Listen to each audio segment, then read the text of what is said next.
Nang mapansin ni Wilson si Caroline ay agad niyang niyayang makijoin siya sa breakfast nila. Nang gagalitin siya sa galit nang sabihin niyang binibigyan niya sila ng huli pang pagkakataon upang sabihin nila ang katotohanan tungkol sa mama niya, na nagngitian pa sila Cindy at mga anak niya dahil ang akala nila ay gumagawa na naman ng eksena si Caroline.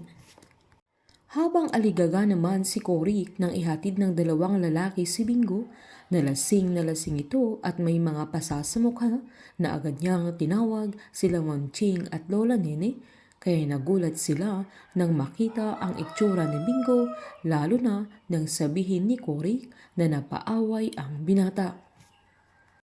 Agad tinanong ni Lola Nene kung sinong gumawa sa kanya ng ganun, na napakamot pa si Monching dahil sinabi ni Cory na napaaway ang anak niya, na hindi siya makapaniwala dahil hindi basag ulo ang anak niya, pero giniit naman ni Cory na madaming nakakita na nakipag-away talaga si Bingo, na nagsasalita pa ito ng masama sa mga magulang ng walang kwenta habang natutulog ito. Naawang-awa sila sa kanya dahil unang pagkakataong makita nilang ganun ang sitwasyon ni Bingo. Habang pinagsabihan naman ni Cindy si Caroline na nakikita naman niyang masaya silang mag-uumagahan, pero bigla na lang itong darating na eksena, sabay tumayo ito at sinabi niyang pagod na siya sa mga ginagawa ng dalaga, pero galit na sinumbat ni Caroline na hindi na niya malulusutan ang ginawa niya. Tumayo din si Bettina at sinigawan niya si Caroline na tumigil na ito dahil madaming nagbago nang bumalik siya mula Amerika, pero wala pa rin siyang pinagbago, na yun pa rin yung issue niya. Sabay sinigawan niya mag-move on na ito. Sinigawan naman ni Caroline si Bettina na hindi siya mag-move on at wala siyang karapatang pagsabihan siya ng ganun, dahil madali lang para kay Bettina na sabihin ang bagay na yun dahil hindi siya ang namatayan ng ina at hindi siya yung naiwang mag-isa at nasasaktan. Pinalakpakan pa siya na Irene na siya ay bravo at siya na ang best actress at siya na ang panalo dahil nagpapaawa effect na naman siya tungkol sa mama niya. Sabay sinabihan pa niyang umalis na lang si Caroline para ma-enjoy nila yung breakfast nila, pero binato siya ni Caroline ng bag at sinigawan niyang tumigil na siya.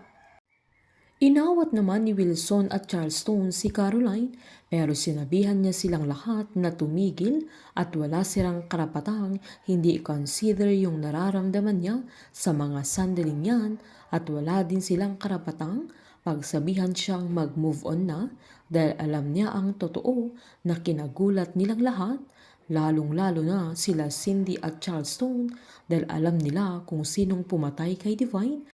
At alam din ni Wilson na talagang pinatay si Divine at hindi nagpakamatay, pero tinago niya kay Caroline.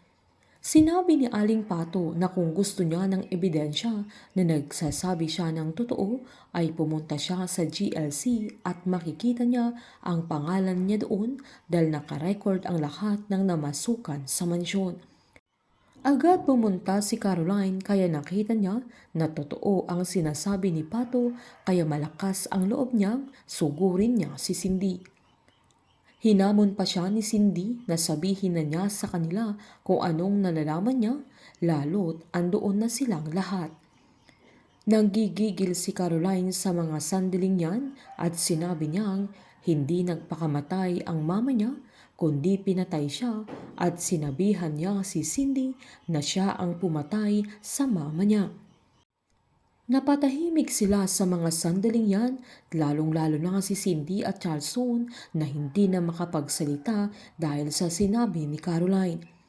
Agad naman siyang sinigawan ng papa niya habang nanginginig na sila Cindy at Charleston dahil alam nilang totoo ang sinasabi ni Caroline at hindi siya nagsisinungaling.